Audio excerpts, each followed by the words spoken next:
Qala Imam Ibn Athaillah As-Sakandari rahimahullahu ta'ala, nafa'na Allahu bihi wa bi ulumihi wa bi ulumi masyaikhihi fid dharaini amin, ila anqal kafa min jazaihi iyyaka 'ala ta'ati an radiyaka laha ahlan radika laha ahlan radiyaka laka ahlan laha ahlan laha ahlan. Cukuplah, kemarin bicara tentang balasan Allah kepada hamba yang melakukan kebaikan, membahas tentang balasan. Kan ada jazaan, jazaan, ajran, ajran, ujuro, ujuro. Man sanna sunnatan hasanatan fil islami falahu ajruha wa ajru man amila biha. Ada ajar, pahala disebut. Imbalan dari Allah. Ini ada hubungannya dengan hikmah sebelumnya. Jadi kalau Anda berbuat baik akan diberi Allah imbalan. Kalau hikmah sebelumnya, jika engkau berbuat baik sekarang, maka pantang Allah membalasnya ngutang. Allah Maha Pemurah kok. Hanya kadang balasan Allah itu kita tidak faham. Jadi kalau kita berbuat baik saat ini, balasannya juga saat itu juga sebetulnya. Di samping ada balasan yang Allah berikan nanti di saat kita berada di surga Allah, insyaallah. Amin. Nah, sekarang apa balasan dari Allah katanya? Kafa min jazaihi iyyaka 'ala ta'ati. Cukuplah balasan dari Allah atas ketaatan yang engkau lakukan itu adalah Allah telah memilihmu menjadi orang yang layak melakukan kebaikan tersebut. Begini, kebaikan dari Allah ada yang lahir dan batin, zahir dan batin. Baik, misalnya kebaikan zahir yang Allah berikan kepada kita, saat Anda haus, Allah berikan kepada Anda air segar. Kebaikan atau bukan? Kebaikan. Nikmat tidur, kebaikan. Anda lapar, Allah beri makan, kebaikan. Baik. Anda bisa sadar kebaikan. Apakah setelah Anda mendapatkan kebaikan dari Allah, di saat Anda haus, kemudian setelah itu Anda mendapatkan air, apakah pantas setelah itu Anda berkata, ya Allah, Engkau telah memberikan air kepadaku, maka berikan kepadaku ganjaran pahala untukku ya Allah. Aneh enggak? Aneh ya? Aneh. Anda paham berarti? Berarti yang memberikan kebaikan siapa? Allah. Lah kok yang beri kebaikan Allah, kok kita minta balasan dari Allah, itu kan aneh bener. Ya aneh. Allah yang ngasih Allah, ngasih air segar, kesehatan, lalu ya Allah, karena kau telah memberikan kepadaku kesehatan dan air segar, kenikmatan, maka ya Allah berikan kepadaku pahala ya Allah. Faham? Anda sakit? Baik. Ini kan kebaikan zahir. Ada kebaikan yang tidak bukan zahir, kebaikan batin, ma'nawi. Contoh apa? Allah memilihmu sebagai ahli Islam. Di sana ada orang kafir. Kebaikan atau tidak? Kemudian setelah menjadi ahli Islam, ternyata Allah menjadikan Anda mudah beribadah, sholat malam. Kebaikan atau tidak? Apa bedanya dengan air tadi? Zahir sama batin. Masa setelah itu ngomong, ya Allah, karena kau telah memberikan kepadaku kebaikan, berikan aku pahala ya Allah. Pantas enggak? Anda mulai paham sekarang. Jadi sebetulnya Anda bisa menjadi sholat karena dipilih oleh Allah. Kok Anda minta imbalan dari Allah? Ini Anda ini paham atau tidak? Tidak ada satu hamba yang bisa sujud kecuali karena Allah pilih dia untuk sujud. Berarti yang menjadikan kita sujud siapa? Allah. Nikmat atau bukan? Karunia atau bukan? Apakah setelah itu pantas kita mengatakan, ya Allah, mana pahala untukku? Memang kadang bahasa Allah itu bahasa kita. Bahasa Allah membahasakan dengan bahasa manusia. Seperti dalam urusan man dzalladzi yuqridullah qardan hasana. Barang siapa meminjamkan kepada Allah dengan pinjaman yang baik, maka Allah akan balas. Masa Allah minta pinjaman? Bukan. Kalau engkau bersedekah, seolah-olah minjamkan kepada Allah, nanti Allah balas. Allah enggak perlu, cuman bahasa Allah untuk kita pakai man dzalladzi yuqridullah qardan hasana. Sama ajr yang Allah sebutkan itu bahasa manusia. Biasanya manusia suka menunggu-nunggu ajr, pahala. Dan Allah Maha Kasih, yang diberikan lebih gede daripada yang selama ini kita harap. Allah Maha Pemurah. Maka yang harus dipahami bahwa orang bisa melakukan sholat di tengah malam, tanyakan, Anda bisa berbuat baik itu saham Anda berapa?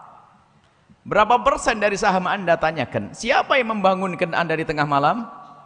Allah. Siapa yang menjadikan engkau berkehendak bangun malam?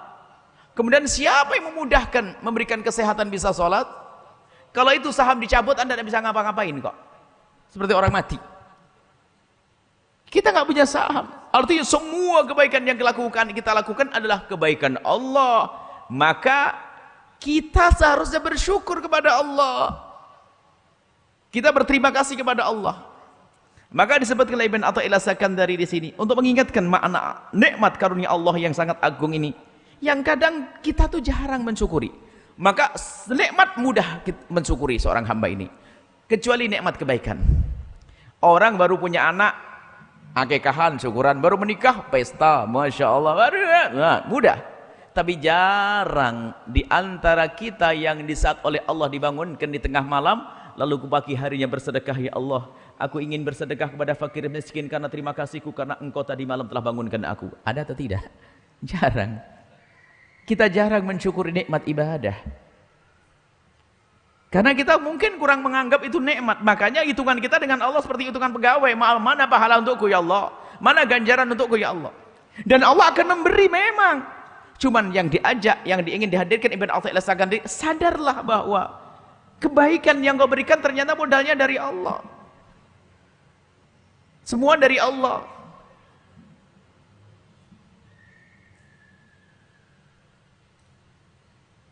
Kalau anak kecil mungkin dimaafkan. Contohnya Anda memberikan kepada anak Anda, anak kecil, uang 15.000, ya kan?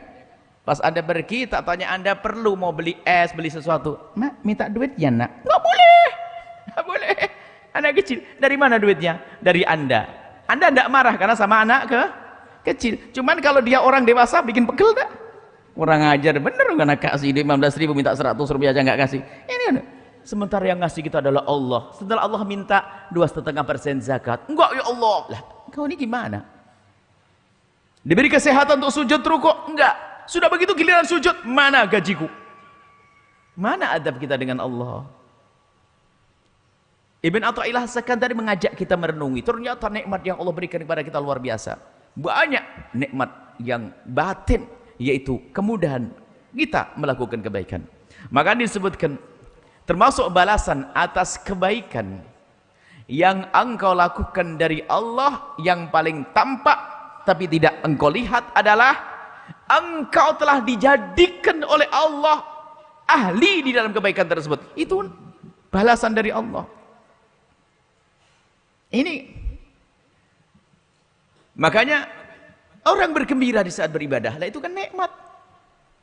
Ya Allah, alhamdulillah, ya Allah. Sebenarnya bergembiranya karena apa? Apa karena kebaikannya? Karena dipilih dia. Karena dipilih, bukan karena kebaikan. Misalnya Anda bisa berbuat baik, memang menggambarkan makna terima kasih ini harus membuat contoh-contoh ini.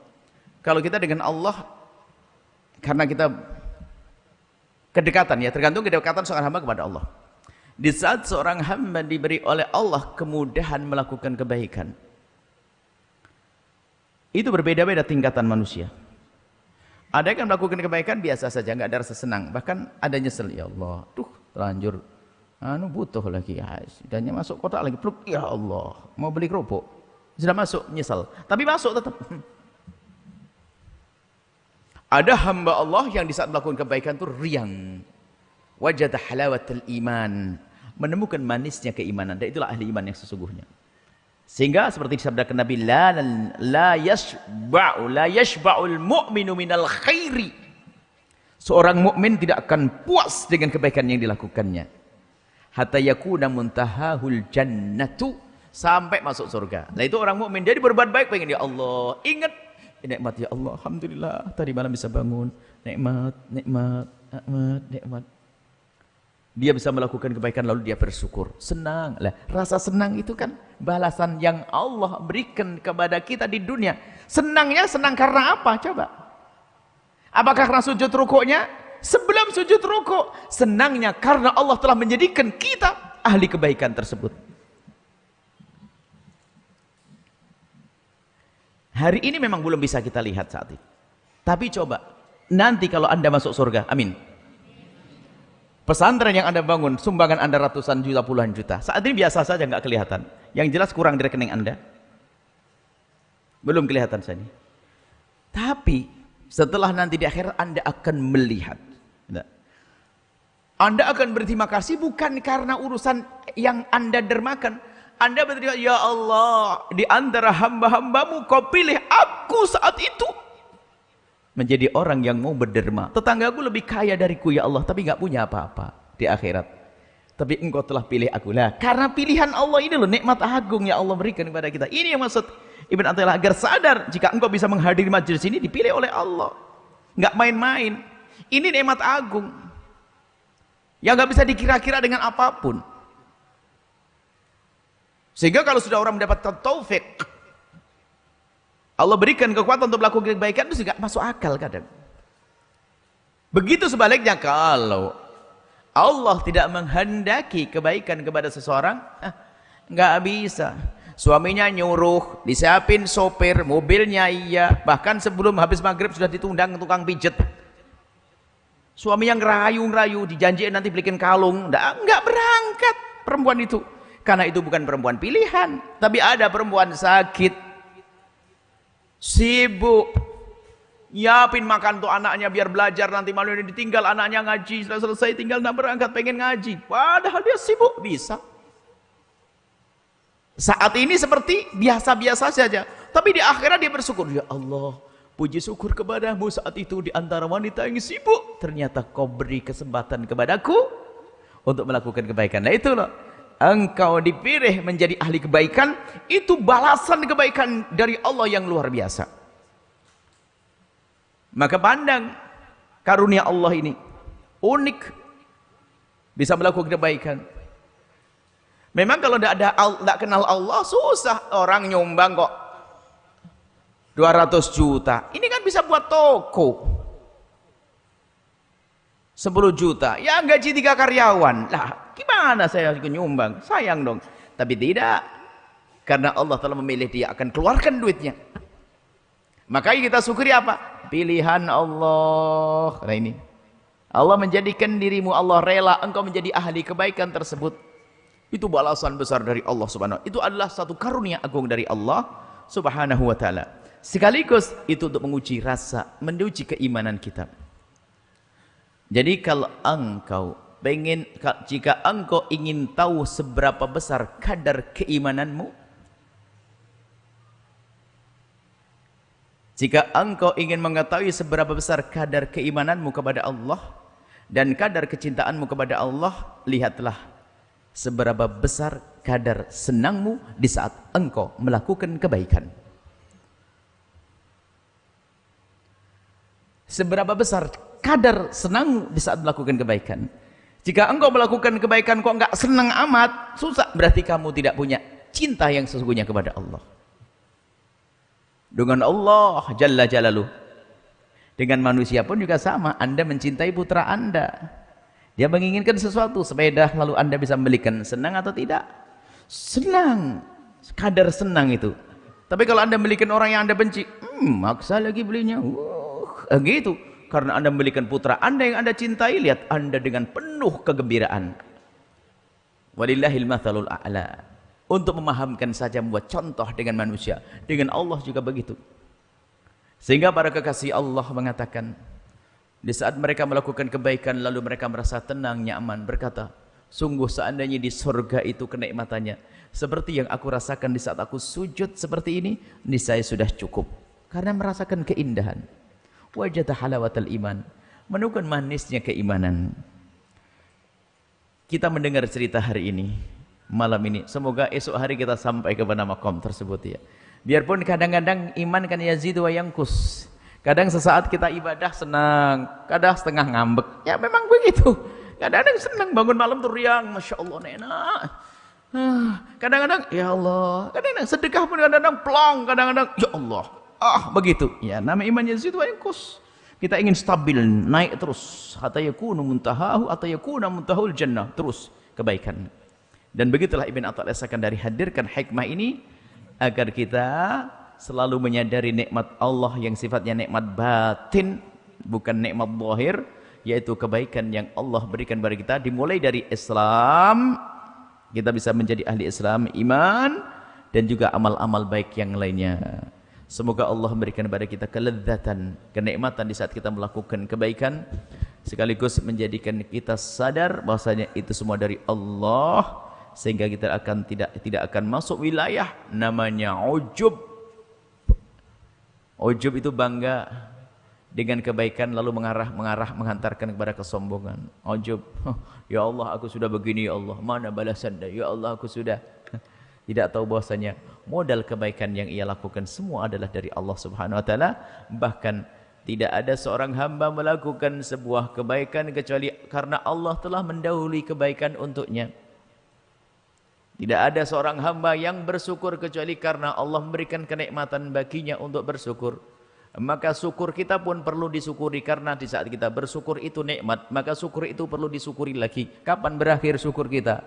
Maka enggak akan ada ujungnya. Begitu agung karunia Allah Subhanahu wa taala. Allahu a'lam bissawab.